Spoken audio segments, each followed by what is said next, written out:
when she got to 3 years penal servitude. From that time on, you see, we got her away from one place to another, and then we formed a Bodyguard.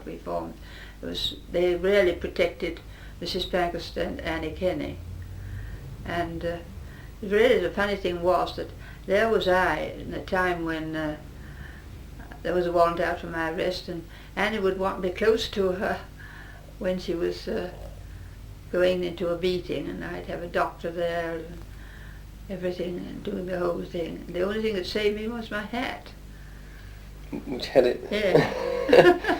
Yes, but I mean, who were in the Bodyguard then? Was it a small well, group now, or what? One of the people who really was cleverest at it was Olive Bartels, my understudy. She was I must meet her. She's worth meeting. I'd love to meet her. And Harding, who you wouldn't be able to meet now, she's in Canada, but Olive Bartels will give you a very good idea. I'd love to talk about that. We used to, first of all, you know, it was terrific, and they used to come down to my flat. I was in hiding then, and they used to come in and all sit round and decide what was going to do and how it was going to be done.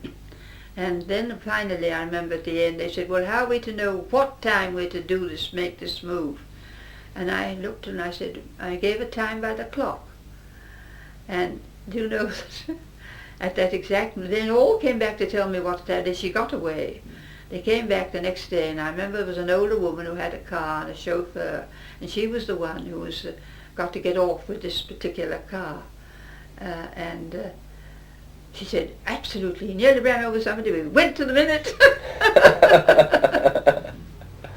But how many were in the Bodyguard, roughly, for the two women? We had more, quite a lot afterwards. At any one time, would there be 3 or 4 for each person? Oh, many more.